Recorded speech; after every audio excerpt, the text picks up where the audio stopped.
Are you ready for the Low Blows Network? Finally, they finally gave me my own podcast. Jerry comes to the Low Blows Network. One of the biggest legends of the Irish wrestling scene, Jerry talks to his wrestling friends and beyond about the hobbies in their lives that they're most nerdy about in Talk Nerdy to Me.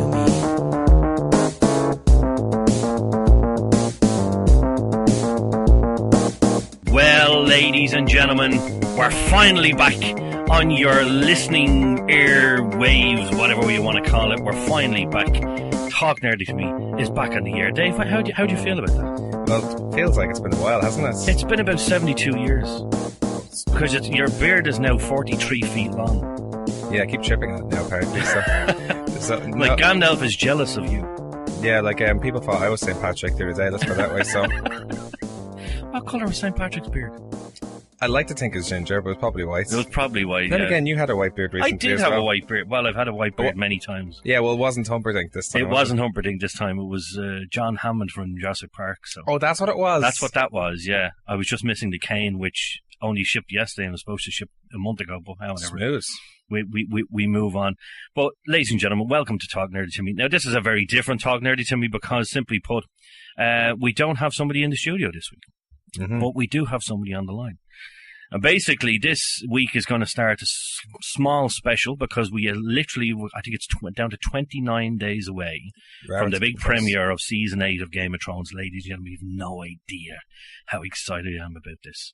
The new trailer came out and I watched it, and then after 26 watchings later, my hands were still shaking. Wow. That's how excited I am. That trailer just completely blew me away.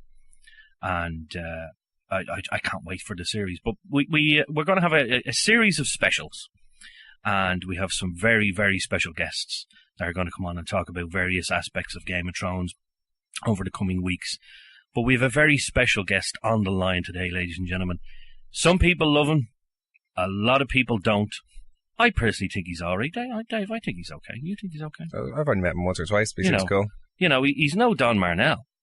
You know, but you know, he's very well liked by certain people, certain small people. He has a cool jacket. That way. He has a very cool jacket, in fairness.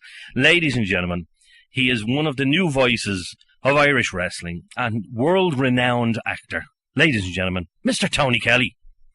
Tony, how are you? Jerry, I'm very good, thank you. Obviously, you're trying to get me to hang up already with that introduction you did. Well, in fairness, Tony, you just had a very large clapping audience there. All right, yeah, the fake clapping audience made up from that less than flattering intro. It's a live studio clapping. We've a live studio audience here, Tony. Come on, there, lads, don't bullshit or fucking bullshit. You could have been here. You could have been here to see it. I'm just saying. Yeah. Tony, how are you? You've literally just come off a very, very busy weekend for you. You were all over the country this weekend, and you were at Scrappermania, and I'm a little hot. I'm a little hot now after that. But other than that, I'm tired. I guess it's been a long weekend. I had OTT comedy on Friday. I had Scrappermania obviously on Saturday, and then Phoenix on Sunday. Yeah. So you're a very tired man, but I'd imagine tired but happy after that weekend because that was some weekend for the scene. Yeah, maybe a little bit of post-performance blues maybe today. But no, I'm absolutely over the moon. It was certainly a fabulous weekend. Gone are the dark days, we hope. Well, yeah, let's fingers crossed that it never go back to the way it was because all we're getting is superb shows, superb talent. Not less, which is you. You know, you are fantastic on the mic. You're fantastic in the commentary booth. You've just been fantastic all around, Tony. And you know, that's me not joking there now. No, man. Honestly, I know. All tongue in cheek aside, I do appreciate that, man. Come to you, that's a compliment. I really appreciate. Oh well, you should take it as a compliment because I'm an absolute bullshitter. But obviously, Tony, we're here today to talk about Game of Thrones. So let me talk to you first about, you know, when you start watching it first, what did you think of Game of Thrones? What was your first reaction of it? I had never watched Game of Thrones until I'd say maybe 3 years ago at this stage. had had something kind of happen in my life that kind of knocked me for six a little bit, and I knew it was going to take me a while to kind of get my shit together again. And I needed a big distraction, and Game of Thrones was actually what it was. Okay, I suppose Game of Thrones can be a big distraction for a lot of people, because for someone like yourself, you only got into it 3 years ago, and this is, I think it's 8 or 9 years ago now. You know, you don't just watch one episode. You can't just watch one episode. No, absolutely not. What happened was, because I guess probably a lot of the listeners saying, what the fuck is Tony Kelly talking about? My uncle took his own life, and it was a very difficult time, obviously, for myself and for my family, and I honestly didn't know where to turn. I'm obviously a comedian in my real life and an actor as well, and I kind of didn't, I just didn't feel like working. I didn't feel like doing anything, and it just felt like kind of, even wrestling for me was at the time was kind of a difficult thing to watch even, and I'd finished up in Cork because I was involved in the Munster wrestling scene at the time, and I even packed that in as well. And I just remember saying I need something to do with my time, and I started watching one episode of Game of Thrones, and as you said, I think I had the whole series finished up until like I caught up on TV within, I think, 2.5 weeks. I'd watched the entire 5 series. Yeah. That's some serious binge. That is serious binge watching.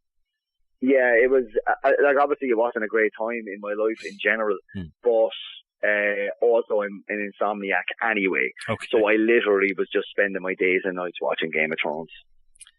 I have to say now, a lot of people, especially, like yourself, you needed that distraction. You needed something. And you get into Game of Thrones and you're absolutely hooked on it then. And a lot of people out there would feel the same. They get, they would need a distraction and something like that. And something like Game of Thrones is the perfect distraction, because it's not something that, you watch one episode, geez, it's grand. I'll watch a bit during the week. You have to know what happens next. It's one of those things where you have to know. I to be honest, I don't know why I really never watched it from the start. I think I spent a lot of my 20s in North America, in Canada, in New York, and also kind of touring as a comedian or in Europe and stuff like that.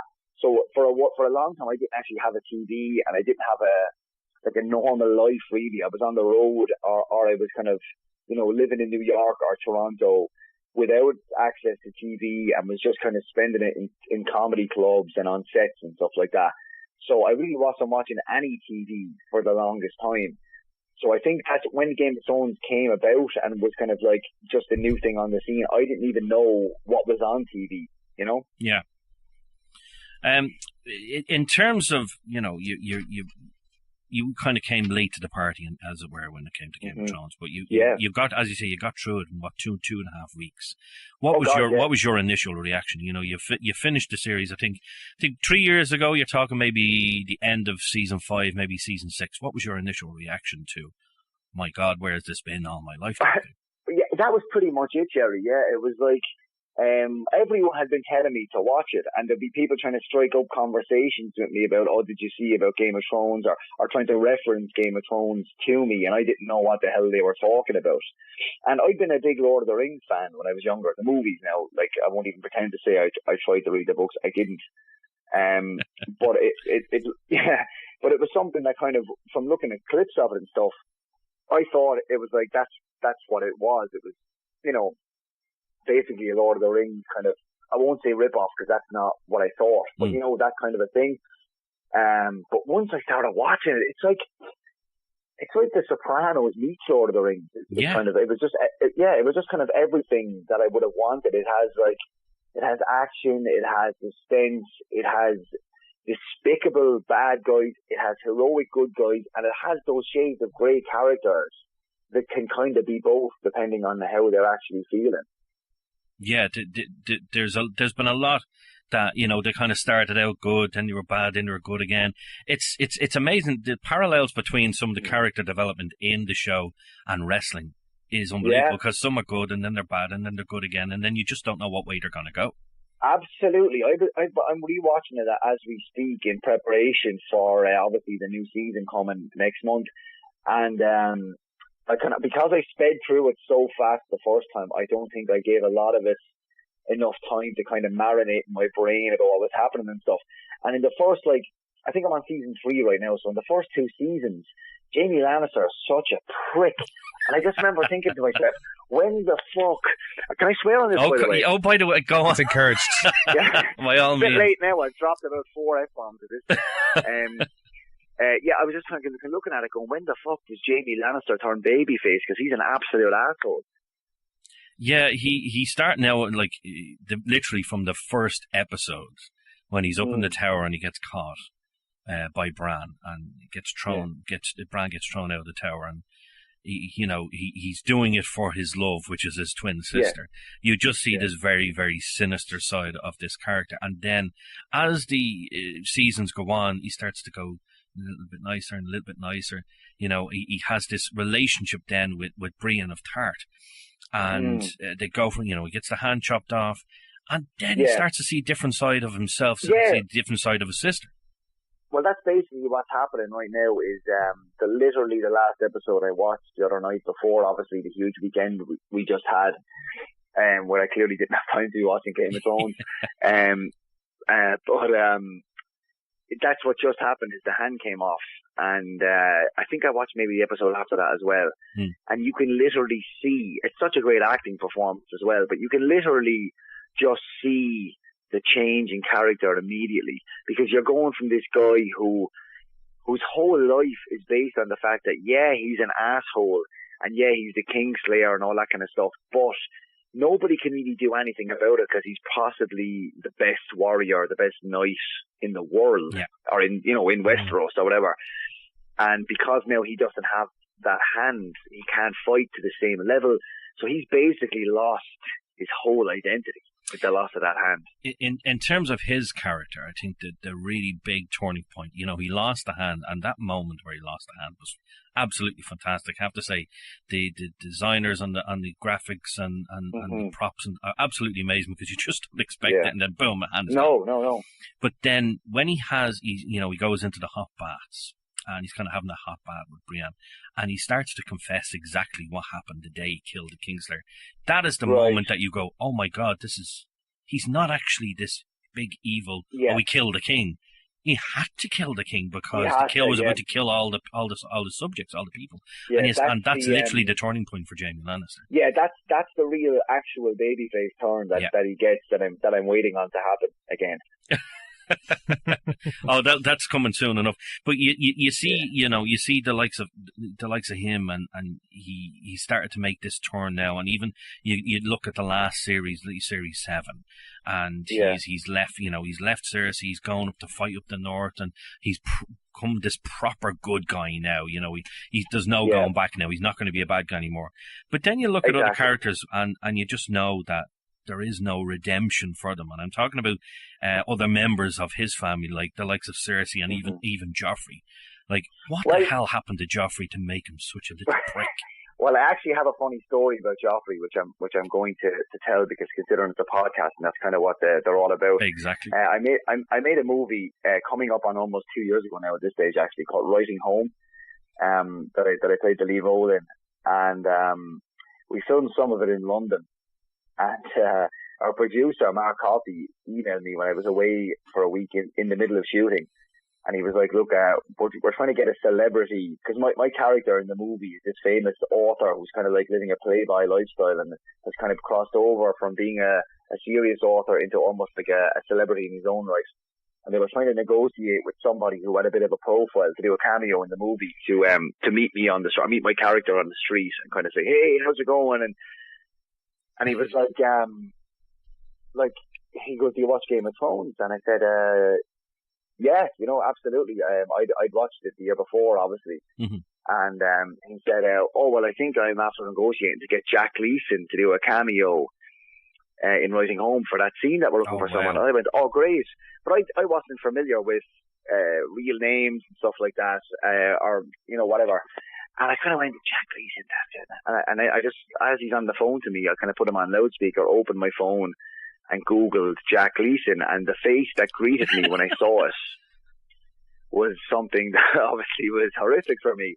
So I was like, wow, So it turned out that Mark had gone to school with him or something like that, and even though he was retired from acting, he was going to do the cameo for us. So we went over to London with kind of a skeleton crew, and just me and the actor who played my agent in the movie. And we flew over, and the crew was staying with Jack in his apartment, and we were staying in a hotel. And we went over to meet him and have a chat the night before, and the disdain that I gave that chap when he opened the door of his own house was akin to some of the looks that I got when I arrived in the National Stadium on Saturday night.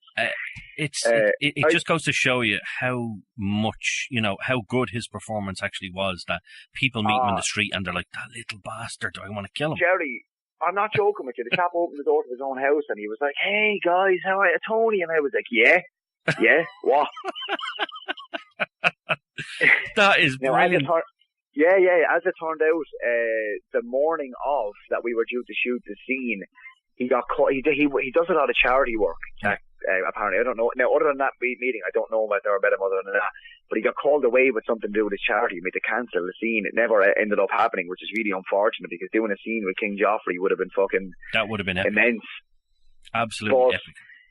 Just like, cause I always kind of have this thing about like obviously the people who actually meet me and really hate me to a real extent, which does happen. And I kind of went, well, that time I met Jack Leeson, I thought he was really King Joffrey, and I fucking hated him when he opened the door of his own house. So, but that's a testament to not only his acting ability, but to your own. Because if people look at you in the street and go, "Oh, there's that Tony Kelly fucker," and you're like, "Oh my," that means you've done your job, especially when it comes to wrestling, because you go out there and to make somebody like you or to make somebody hate you, it's two very, very difficult things. And I agree. I think to make you like you, it can sometimes be hard. But I think in your case, you pull off the you're gonna hate me. As soon as you look at me, you're gonna hate me, and you pull it off so well, Tony. Well, maybe it's coming down to the acting thing, but with the minute we did the OTT comedy night on Friday night, and just to kind of segue even to talk about that for a second, I've never been so scared, Jerry, going on a stage in my whole life as I was on Friday night, because to do comedy, and I've been doing it for almost 10 years now. In June, it'll be 10 years. But I've performed all over the world. I released a comedy album a couple of years ago. I performed on Broadway, but I was lucky enough to perform on Broadway in November of 2017. I hosted a theatre festival there. But to go to do it from all that, it's hard enough. But to actually turn up on a night where it's going to be 200 people who absolutely hate you, and then that is what it is. Well prepared to throw socks at you. But that was true. And not to make a tease from his own. Well, that's my favorite thing I've ever experienced in wrestling. But anyway, look, when I showed up on the night, I was terrified because I had to turn babyface on stage. Kind of get them to buy that I'm not the character Tony Kelly, that this is me, Tony Kelly, doing comedy, and then get them to laugh at my jokes all in the one kind of performance. Yeah. So I get it, and I thankfully was successful at doing that on Friday night, but also I suppose to walk back out into the stadium the next day and make sure any of the 200 that were there don't cheer me on the Saturday night was the thing as well. No cheer. But the thing is, you pull it off so well because, you went out there and people absolutely hated you. You were able to turn them around and you did your comedy set. You had them cheering at the end, and then you go back to the National Stadium the next day and they're just booing the hell out of you. Yeah, well, I think thankfully it's gone. I think they love to hate me, which is cool. It's not. I don't think it's. Well, I hope it's not actual real hatred for the person that I am, but it's. I think they just kind of love to hate me, which is fun. But it's kind of like what we're talking about with Game of Thrones. Yeah. Like I'm sure the characters like Jack Leeson plays like King Joffrey and stuff like that. I'm sure they get accosted in streets and get kind of not necessarily abused, but definitely get harsh words said to them because of the character that they're playing. Oh, absolutely. And there's a number of characters that would be like that, like Joffrey, absolutely despised and hated. Yeah. Then you've got the likes of his mother, Cersei. who is bitterly. But you know what, though, Jerry? Yes, she is, right? But I think about Joffrey, and I don't see any redeeming scene for him. I don't see any real human side to him. He was just an absolute bastard the whole way. He was just such an asshole. Like, even down to bringing Sansa out to look at her dad's head on a spike. Yeah. But then I see true Cersei. evil. He was truly evil. There was not even though Robert Baratheon wasn't his actual father, you would think he would have some traits, something to do with Robert, but there was nothing of Robert in it at all. But what I will say about Cersei is that when she, obviously that famous scene where she's pelted with rubbish and food and feces, and the shame scene, that famous scene, I felt so bad for her. Because she was obviously stripped down, and when she gets her revenge, when she's got the woman who was ringing the bell, I can't remember the character's name. Septon Unella, I think her name is. Yeah, that's exactly it. Yeah, when she actually has her kind of strapped to that torture table, and she finally gets her to have her revenge on her, I was like, that was a big kind of like I was happy that she got to do that. Yeah. Especially that scene, you can kind of take it in a number of different ways, because Cersei, obviously, she gets her revenge. And in a way, you are happy for her, because this one treated her like absolute It was so bad. But then you see the type of revenge that she gets, and you're like, you're like, that's just classic evil bitch Cersei, because it's not, you're not killing the woman. You're not poisoning her. You're not strapping her. You have this 7 foot, and he is every bit the name of the mountain. And even though you don't see what happens, you know what happens, and it's a particularly grisly way for her to get her revenge. But there is a little bit of you like, well, she there is deserved it, but there is. Not that way. Because you've seen someone go through such a horrific thing, you can't help but feel for them, and actually feel a little bit. Like, for example, I think as well, I'm just trying to think of characters who you despise, but you do see a little bit of good in them. And like Joffrey, definitely you never saw any good whatsoever. No. And like I'd even harken back to Alfie Allen's character, Theon Greyjoy, and like when he turned on the guys at Winterfell and went back there, and I'm just getting to that point as well where he's being obviously tortured and being turned into reek. Yes. And like I kind of like want him to get that. Get that comeuppance. Oh, absolutely. I think everyone wanted that. Everyone wanted to see, well, this fella has had to betray the people who brought him up. He betrayed his king. He betrayed all the Starks. He's and not only that, he's trying to convince the people of the North that he's just killed Bran and his little brother. That he's burned them alive, and you're like, wow, you evil little bastard. Something needs to happen. So then when this whole torturing thing happens, you're really, really rooting for the man that's doing it, and that's Ramsay Bolton. Yeah. Before you realise, oh shit, this is done the double turn here. We've got Theon was the bad guy and Ramsay was the good guy. You've just done a double turn. It was Bret Hart and Stone Cold all over again. Yeah, from WrestleMania 13. Yeah. Like I would argue, and I've said this to a couple of people, I would argue that Ramsay Bolton is a more despicable character and a bigger heel than Joffrey is. I would agree with you there, because in some ways Joffrey he didn't have a leash on him, but when Joffrey had Tywin there were certain things Tywin wouldn't allow him to do, whereas Ramsay had the leash off. Ramsay was every bit the dog that he had in his kennels. He was just an absolute, like what he did to Sansa, what he did to God, I can never remember the youngest Stark's name, but Rickon. What he did to him, and then what he did to everybody. The woman who even tried to help Sansa, and he flayed her alive, and she's just hanging there, and you're like, holy shit. For me, Ramsay Bolton is the most despicable character in Game of Thrones. He's the one I wanted so much to be killed, to get just ravaged to death, ripped apart. I wanted that more than I wanted Joffrey to go, because what I found even watching it the first time through, when I did that epic binge watch, when Joffrey died, I jumped up out of the bed and was like, yes, have that one, you prick. but afterwards I missed him from the show. Yes, he was such a presence on the show because you wanted to hear that whiny little voice and I am the king, and you wanted that, you know, and even the torturous nature that he had. But he was nothing, absolutely nothing compared to Ramsey. No, because when Ramsey went, I was so done. I was ready for him to go. Yes. And I don't ever want to see him ever again. Yeah. But Joffrey had that swaggering, kind of charismatic heel character. Yeah. That, like I said, I think you love to hate. You don't actually hate them, but you love to be able to hate them. You love to be able to boo them if it's a wrestler, or you love to be able to just kind of like watch them squirm if it's a character on TV. But I think with Ramsey, he was so despicable. Yeah. And maybe because I think he had a longer stretch than Joffrey did. I think he did 4 seasons and Joffrey was maybe only in 3, if I'm not mistaken. I think he goes at the very beginning of 4.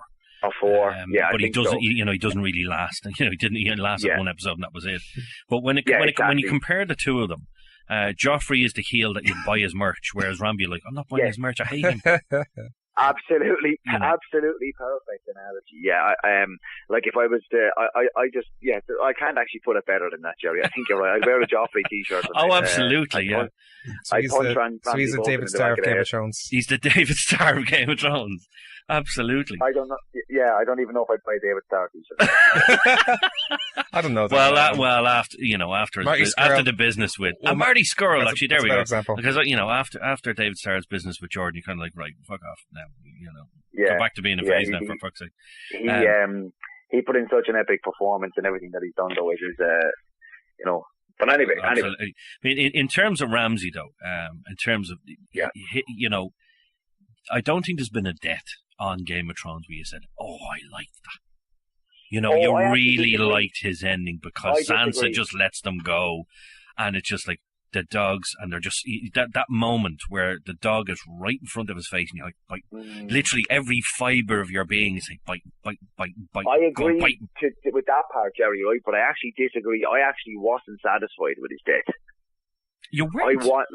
No, I wasn't. I just feel like, not that it was too good for him. I think maybe it's my sick mind, but I wanted to see him. I wanted to see him being ravaged. I would have liked to see Jon Snow behead him, or Sansa fucking kill him with her own hand or something. I don't know what it is. I just feel like, I get exactly where you're coming from. You wanted to see the revenge. You didn't want to just hear it, because obviously you can hear it and it's quite graphic. But I get it. I get that, because there's been so many say I won't say high quality, but high pressure decks in the show. Mm-hmm. You see, we go to Ned Stark, and Ned Stark gets his head chopped off. You don't expect it to happen.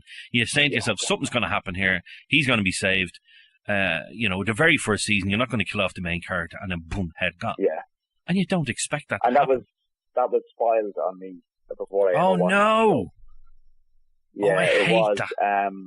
Yeah, what happened was I was in Liverpool with my dad and one of my dad's friends come to a game, and I think there was Game of Thrones figures or something being sold in one of the shops we were in, and my dad's friend Pat just started talking about it, and I think it was just kind of like he didn't know I didn't watch it, and maybe he assumed, and he was like, Sean Bean is absolutely amazing, and it's just amazing that he gets killed in everything, and he started listening, and he goes, and even when he got killed in that, and pointed the figure in Ned Stark, and I was like, well, thanks, Pastor. So I've had Ned Stark ruined on me. Yeah. I had Fight Club ruined on me as a teenager. I had Sixth Sense ruined on me. Yeah, I had Sixth Sense, Fight Club. I knew you were going to say Sixth Sense. Yeah, I had Sixth Sense, Fight Club, and Usual Suspects ruined on me as a teenager. Oh, not The Usual Suspects! Of all movies. Yeah. Jesus, no. I've never gotten to experience the greatest twists in movies because of it. I had shitty friends growing up. Oh, God. Okay, right. There's going to be some twists and turns in this new series. There has to be. Suspects. I agree with you, Tony. It's like one of the greatest twists of all time. Yeah. Oh. Yeah. That's horrible. How it happened was, when we were about 15, we were watching Scary Movie, if you remember when that came out. That's how old I am. And when we were watching on video, and the ending to that is The Usual Suspects ending, and one of my best mates, Johnny, he thought he was being a clever dick.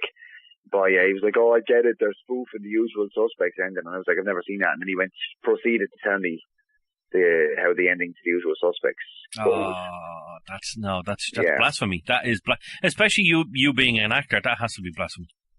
Well, I was 15 at the time. I wasn't an actor at the time, but looking back, yeah. But like, also another time we were going in to watch Fight Club. I remember we were playing soccer outside on the green where we live, and me and one of my friends were going in. We're like, we're going to go in and watch Fight Club together. We've never seen it. And one of the lads turned around and went, "Oh yeah, man, that's a great film. You'd never guess that your man is just Brad Pitt the whole time. It's a split personality." And I really hope that somebody listening to this, I really, really hope that somebody listening to this never saw Fight Club, and I've just done to you what they did to me. Well, we normally play something along the lines of this. Take it away there, Dave. See, we normally play that as a spoiler alert, but it's the title of the show is kind of like it's a Game of Thrones special. There's going to be spoilers, and I don't need to warn people. Yeah. But maybe do that now. If you haven't seen Fight Club or Usual Suspects, or just you're fine. But to get back to Ned Stark, though, Jerry, right? I actually don't think. I think because I knew he was dying in the first time I saw it, right, that I didn't really give him enough respect. Watching it back again last week, he is the single greatest character in the entire series for me. In the first season, or are we talking about the first season? The whole thing. Oh, he wow. would have been. I looked at him sit in the Iron Throne when he was acting on behalf of Robert when Robert went on that fateful hunting trip. And I watched him sit in the throne and I went, you know what? There's the only man who actually deserved to sit in that throne and would have actually done that throne justice. Yeah, no, I absolutely 100% agree, because he was the only man of honor in the entire thing. Like everyone, there's a lot of characters have little bits of honor in them. Like Jon Snow has bits of honor, but there's certain aspects of Jon Snow that's like, but there, exactly. Ned Stark, absolutely. Now, at one point you believe, okay, right, he dishonored himself and he dishonored his wife when he had this bastard. But of course, then you realize it was never him. He never dishonored his wife. He was the most honorable man in the show. Yeah, but he was never able to reveal it to anybody. Exactly. From a writing perspective, and I actually, when I went to film school, I trained as a screenwriter. So as a writing perspective, for me, that's why he's so fascinating, because when they killed him, they actually killed the one true central character who will call everything down the middle and only acts with honor. Like we even talk about Jon Snow, who arguably will be the top babyface, the top good guy in the show. But Snow doesn't act on honor; he acts on passion and on anger. Like he's too emotion. He acts too much with emotion. Like even when he went to the wall, but yet when he found out that that Rob and that were going to war, he wanted to run off and join him. And that's not what honor would do. Honor would make you stand to the commitment that you made. Even if you look at Robb Stark didn't act completely with honor, because when Catelyn Stark let the Kingslayer go because she wanted to get her daughters back, that wasn't honourable, and Robb should have punished his mother for betraying his orders, but he didn't, whereas Ned would have followed through. Yes, 100%. And actually, you know what I mean? He is the one true bastion of honour in Game of Thrones. And as again, from a writing perspective, I think when they got rid of Ned Stark out of it, that was kind of like a signal to us that everyone else left now is kind of a tweener in a way. Oh, yeah. Either way. It has made the show basically what it is, because this is not, you talked about earlier on how you loved The Lord of the Rings and you thought this was going to be similar. It couldn't be more different in terms of the story. Obviously, it's a fantasy thing. You've got dragons, you've got magic, you've got knights and things like that.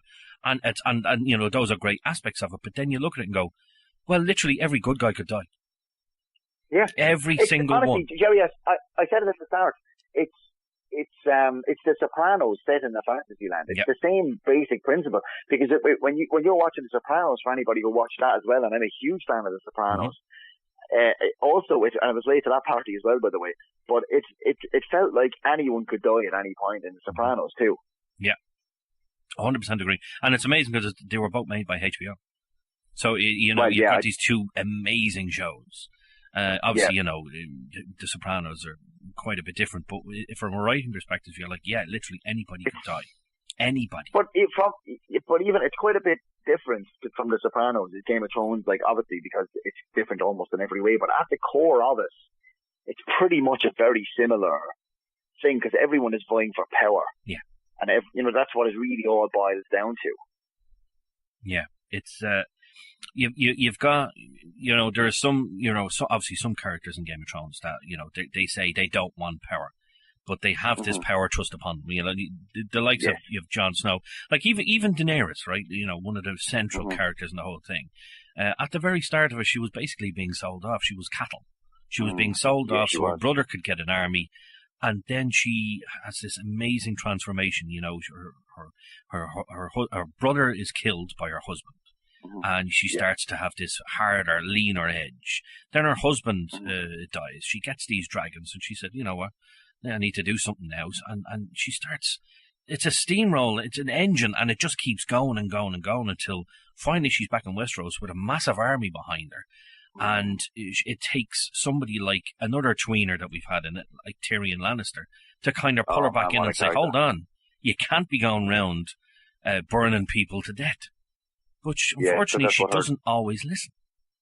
Yeah, it's honestly, it's so layered and it's the shades of grey. Yeah. It really is. I mean, you'd be looking at older style TV shows and the character Daenerys older style TV shows wouldn't have a woman in such a strong, prominent position in the first place. But no. That's another conversation. but we'll get Katie Harvey on for that one. I was actually thinking of Katie. But in a good way, of course. But, absolutely, yeah. Don't piss her off. You would have the white hair. You would have the. Oh, jeez, I never would. But you have the white-haired, baby-faced, beautiful woman. She'd never do anything wrong, but she has that streak in her, and that's why Tyrion is so essential to her character to keep her advised. I guess with every leader, that the hand is the one. But for me, who I would have loved to see get more of a run on the show was Stannis Baratheon. Yes. I loved Stannis. Stannis was a hard edge. Like he was like hard but fair. I loved him. Even when it came to Davos, chopped off his fingers, but then made him a knight or made him a lord. It's like, well, that's what the hell? I think that Stannis had the most in common that way with Ned Stark. Yes, because obviously, look, Stannis did what he did to his daughter, and that's what made him unforgivable and forever. But he stuck with honor. Like obviously, Davos did. He stole the onions and all that kind of stuff. And but Stannis still felt he should have been punished for his crime, even though he was doing it for the good of Stannis. It's just mental. But the legacy of Stannis dying off air is something that's just left such a bad taste in my mouth the whole way through it. That's the thing that for me it's always been like, is he dead? And it's a thing where they could possibly. No, I very much doubt they're going to. But he's the type of character you think, well, maybe she didn't kill him. Maybe she set him free and to go off and do what he wanted to do and whatnot. Because I don't. You haven't read the books, have you? No, I haven't. No, there's different ways that the books go from the show, and there's certain characters that are alive in the books to this day that are dead in the show, and it's just the way things have gone. Like Stannis is actually alive in the book, and so is, what was the king beyond the wall's name? Mance Rayder. It was he gets burned at the stake by Stannis, but it's not Mance Rayder. It's a doppelganger. And Mance Rayder is actually alive. It's the differences between the book and the show are actually huge, and there's so many characters still alive. Speaking of doppelgangers, right? I can't pronounce his name. The man of many faces, or the faceless man, Jack and Hagar. Jack and Hagar. I can never say it properly. I read this theory the other day that has blown my fucking mind wide open about that. No, seriously, like, I cannot stop thinking about this since the other day. What was the character who was teaching Arya to fence? Syrio Forel. Syrio Forel. I read a theory the other day that's actually that he's one of the faceless men, like. Yeah, it's the same person as Jack and Hagar. Oh, lads, if that turns out to be true, I will absolutely I'll just be over the moon. I would love that. I think that would be to have him back in the series in any capacity. I think would be fantastic, and especially if he went to help Arya. Now the thing is, it could be, if he comes back in, it could be completely opposite, and he goes to kill her. We just don't know. With this show, Jesus, you just don't know where it's going to go. But I have seen that theory. It's one of those things where you look at that and go, "Oh, gee, I hope that's real. I hope that's real." Yeah. It was like we will be on another show. We'll be talking about theories with Justy. But when it came to theories, there was certain ones that you said, "Oh God, I hope that's real." And that is definitely one of them. Like there was one. I love how it was called R&L equals J. And when you first look at that and go, "What the bleeding hell is that?" And of course, it's meant for Rhaegar and Lyanna equals Jon. And it's a thing where, oh God, that actually turned out to be true, and it's fantastic, and everybody loved it. This is another one I love because he's such an interesting character. Because like that, he can be a bit of a tweener as well, because he first helped her out because she saved his life, and he said, "Right, you have three deaths. Name the three men," and now she could have picked anyone, but she made mistakes, so she picked the wrong guys. But he was like, right, okay, come over to Bravos with me and become one of the faceless men. So she goes over and she starts her training, but then all of a sudden, she makes a bit of a boo-boo. She kills somebody that she shouldn't have, but person on the list, Sir Meryn Trent, and he blinds her. And you're like, well, okay, that's a bit of a dick move. That's it. So, he's another one of those characters. But what a journey, though. Oh, absolutely. What a journey, Jerry. I mean, Arya, for me, I was just about to say she's my favourite character, but then there's others that I love. I like, as far as main characters, I would consider her one of the core main characters. She's definitely my favourite. Oh, absolutely. She's one of the best. She's amazing. Honestly, she's just, even from the very start, you have this little girl character. I know she's 10 or 11 at the start when she's in it. Yeah. And she's an absolute warrior from the very, very beginning. Yeah. She's for me, she's the most interesting of all the characters by far, and that includes Jon Snow, by the way. Oh, absolutely. I 100% agree with that, because she's been so interesting from the very beginning. Yeah.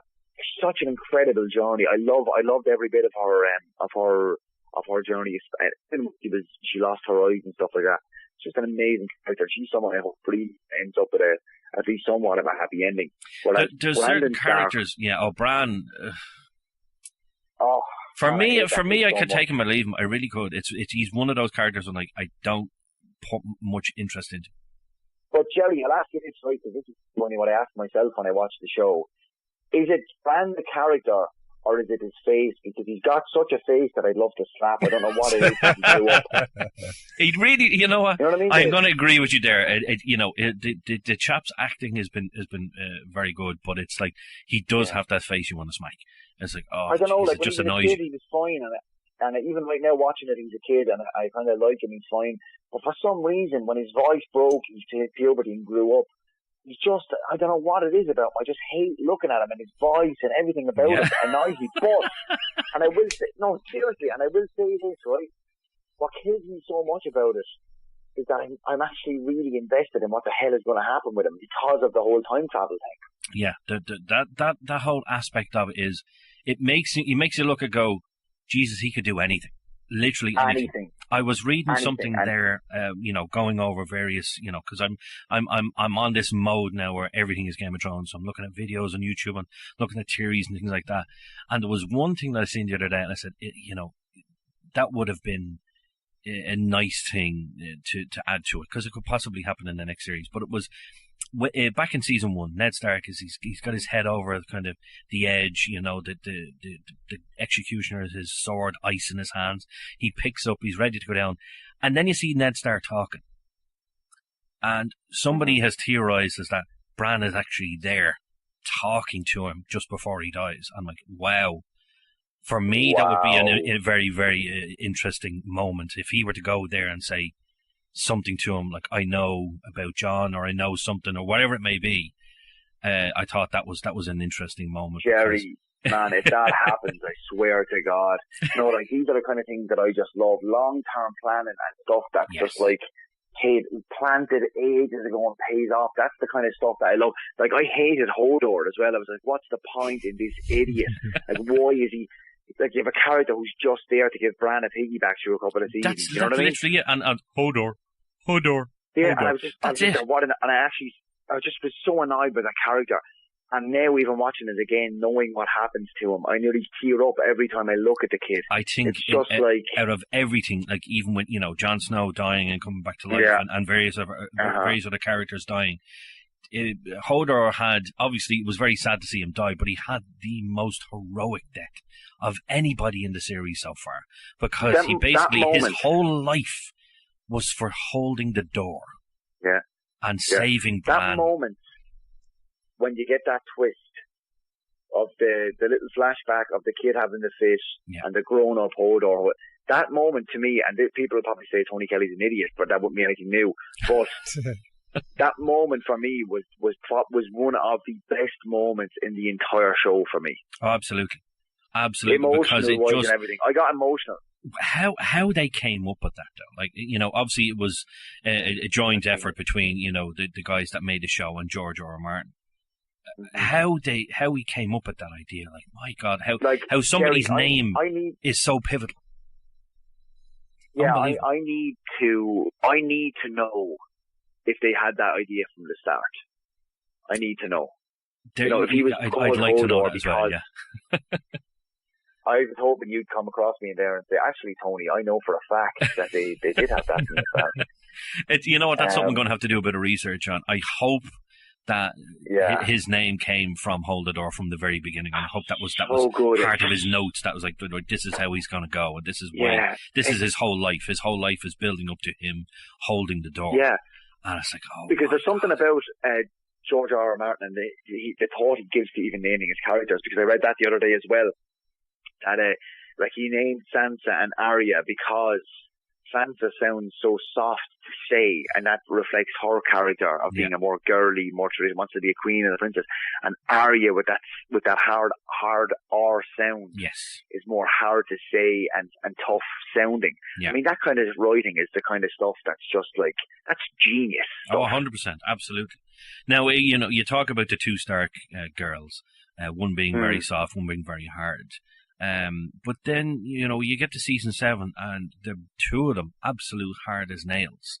And you look at the development of Sansa. Sansa's been through so much, absolutely terrorized completely by Joffrey. And you think, oh, finally, she's gotten away, she's escaped. And who does she escape with? Littlefinger. And you think, as soon as she escapes with him, you immediately think, oh, this is not going to end well.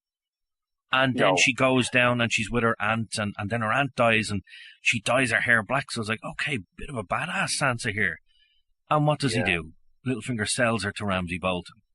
And he just absolutely destroys her. He beats her, he rapes her, and he absolutely belittles her, and he keeps her trapped in a room.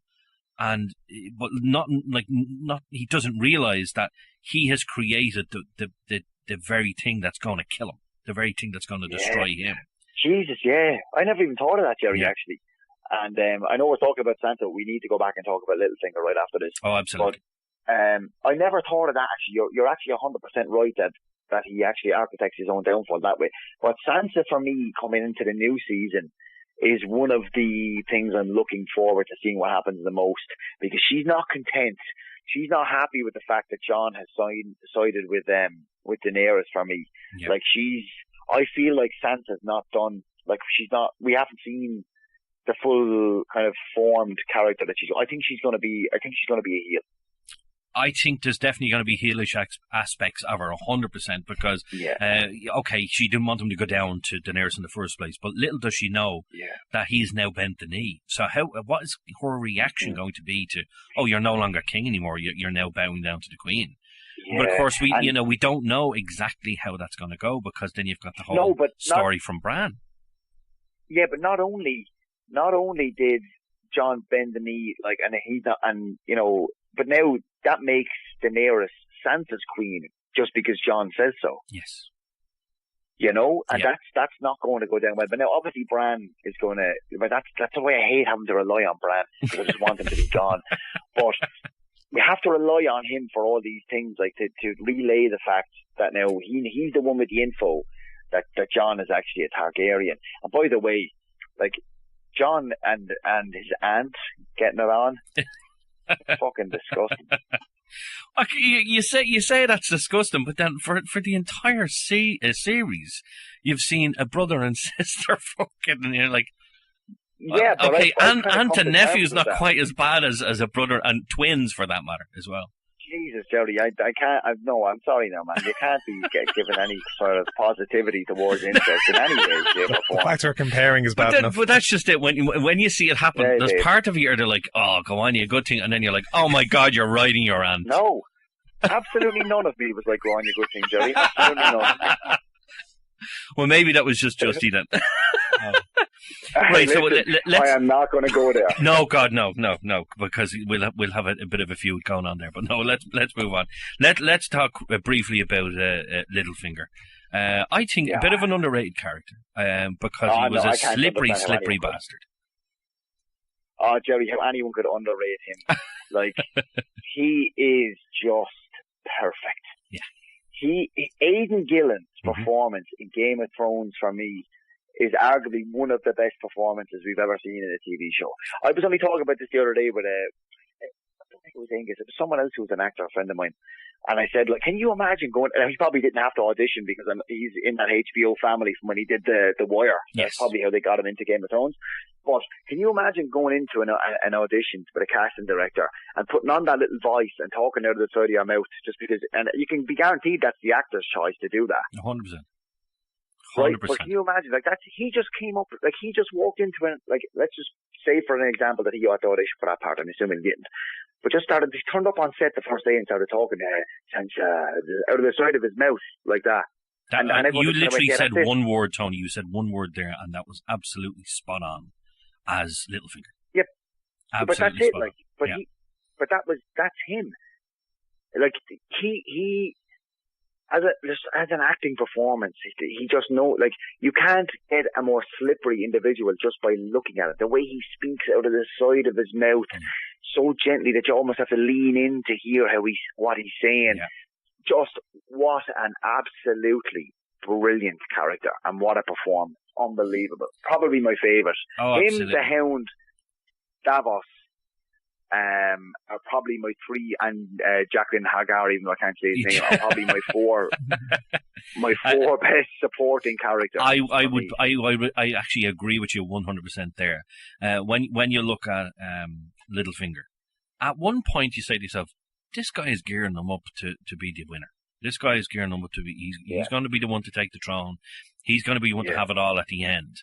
So when you get that absolute surprise, you know, he has his like slithery look, and he has this little sly smile. He thinks he has driven the sisters apart. They're standing in the room in Winterfell. And how do you answer these charges, Lord Baelish? And you're just oh shit! Oh, it's about to go down now. That's it. He's done. He was done. And then Bran, you know, again, leaning back on Bran again, he says the words, I told you not to trust me. And it's the words he said to his father. And it was at that moment that Littlefinger just knew. And you can see it. Aidan Gillen's so good. Yeah. You can just see, boom. Oh, I'm fucked. That's it. I'm dead. And he drops to his knees. I had actually forgotten that Bran did the callback to what Littlefinger said. I had actually forgotten about that as well. Like that, like I was honestly, like, obviously, look, again, another character that you love to hate. Aidan Gillen, such a good actor, and Littlefinger, such a good character, that you wanted him to get his comeuppance, but, well, I wanted him to get his comeuppance, but I didn't want him to die. Like, I'm not looking forward to a full season of Game of Thrones with no Littlefinger. It's going to be weird, because he was the slippery, sly one, and there's no slippery, sly ones left. It's just, you've got, as you say, you've got their shades of grey, but you've got, like, good or bad now, whereas he was kind of little inklings of, you know, he saved Sansa, but then he sold her to be raped by Ramsay, and you're like, he did everything for his own gain. Some of it was good, most of it was bad, and you love to hate him, but you loved to see him, and that's the thing I think we're going to miss a lot about him, is that the fact that he's not here anymore. You're like, oh shit, what are we going to do about Littlefinger? And I definitely think it's going to change the aspects of certain parts of the next season. Absolutely. And something else that really popped up to me is, speaking of my favourite, like, obviously I mentioned the Hound. I absolutely love him. I love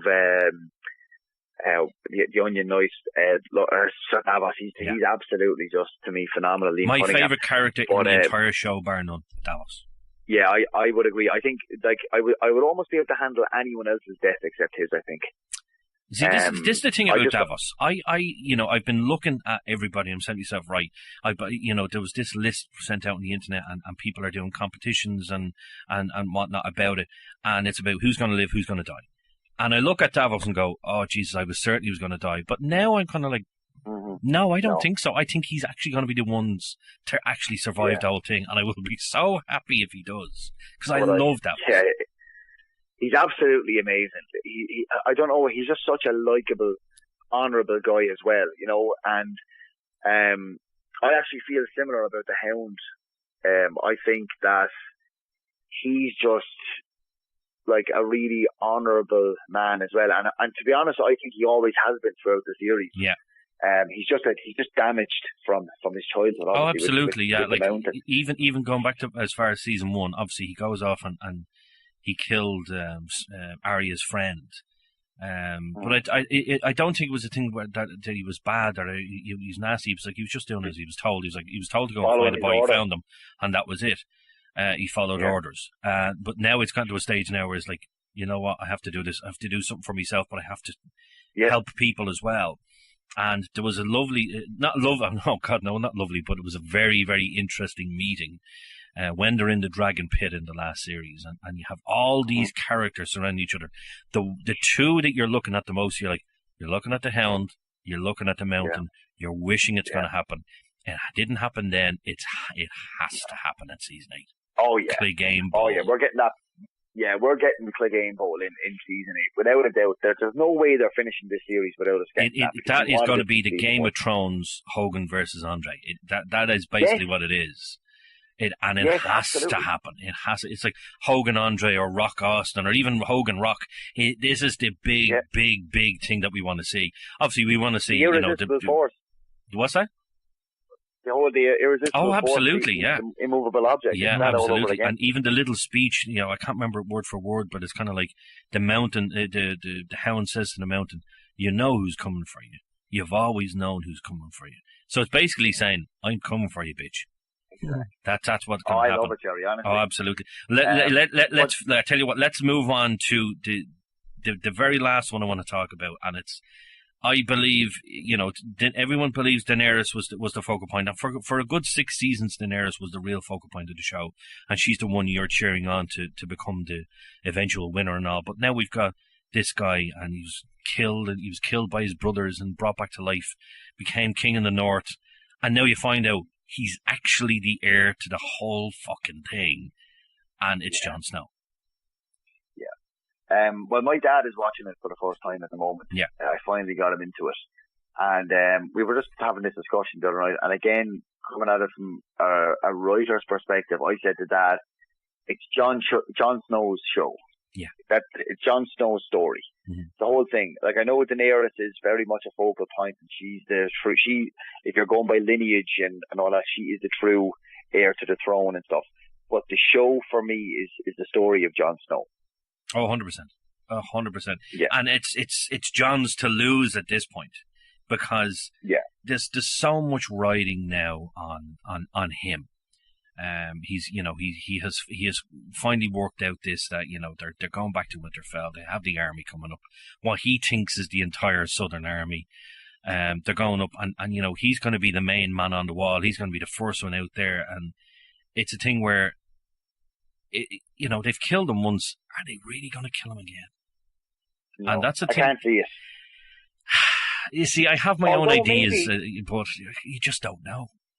You just don't know. Yeah, I mean, as I said, it's on a basic writing level. It has to be somebody's story, and for me, it's Jon Snow's story. Mm-hmm. But then again, he has died and come back before, and there has to be a price to pay for that. Yeah. I know Beric Dondarrion died about 17 times, but and he's still kicking. In fairness, we thought he was gone. We thought he was gone in the last season. Yeah, according to the trailer, he's still alive. Yeah, which is brilliant because I love Paul Kay, and just in general, not just in this, I just love him in general. He's a huge influence on everything I do in my work on the comedy side of things. Yeah, so it's great to see him coming back. But let's go back to Jon Snow. I feel like you don't just get to die and come back and not have to pay some sort of price for that. I mean, a bigger price than having sex with your aunties. You see, the thing about it is, and obviously I'm going to be covering a lot of theories with Justy. And my God, there's a lot of them out there. But the thing for me is that the show has been on Daenerys' shoulders for so long, and then it's taken this turn, and she's taken a slightly backseat to Jon, that I look at it and go, right, it has to be one of these two guys at the end on the throne. And it used to be, is like, okay, well, Jon could be, Lord of Winterfell, and she could be queen and whatnot. But now it's kind of going, well, is she going to be the one to die? Is this, as you call it, is this the price that he has to pay? Because obviously now he's going to be in love with his aunt. And then you're looking at it going, is she going to be the one to die? Is he going to be the one to die? Are they both going to die? Is there going to be someone else? There's so much riding in this, and there's so much riding on Jon, because he's been there. He's been there since the very beginning, right on the wall. He's seen the White Walkers. He's fought them. He's been eye to eye with the Night King. And he's lived to tell the tale, or lived and died and lived again to tell the tale. And it's so much riding on him. Do you think he's going to be the one to be, there has to be a winner of the game. Is he going to be the one to win? Jon Snow? Yeah. You're asking me, I don't think so. I don't think so, because the more I think about it, I don't think, and I keep going back to this, I don't think you get to die and come back and get your happy ending. Yeah. I think you have to pay a price for that. And that's, again, coming at it maybe from a writer's perspective or as an actor's perspective on story. I think there's a price to have to pay for not having to pay the ultimate price. I mean, there's been so many characters and so many people, if you want to even call it, in that world who've had to pay the price of their life. Why does he get to go and come back and then live happily ever after? Yeah. I don't think, personally, I don't think there's a happily ever after for him. I think if he survives, it's not going to be, he's not going to be happy. It's certainly not going to be a happy man. No. Because there's that much to happen. My worry about this show in particular is that there is no happy ever after, and that we'll fucking see the Night King sitting on the throne. Because it could happen. You see, for me, I don't see the Night King. It's very possible, because George R. R. Martin is a sick bastard. But I personally don't see the Night King sitting on the throne. I see. Okay.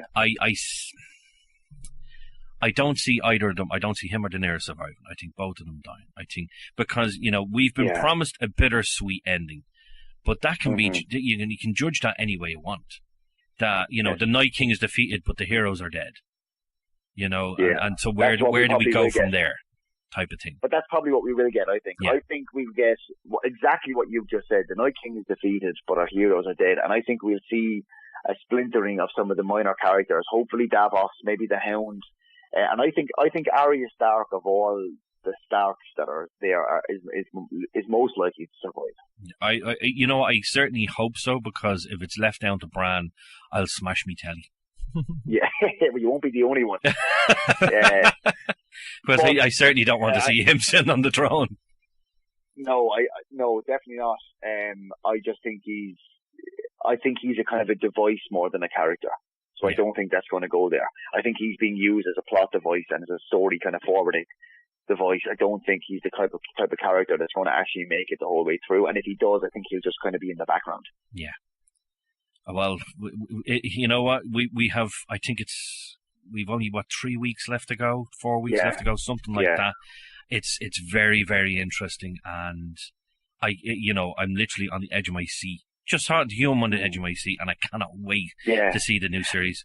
But Tony, thank you so much. That has been an absolutely fantastic chat, and I hope the listeners liked it, and I hope they don't boo you as much the next time. No, I hope they do. Don't ever stop that, because then I won't have a job if they do.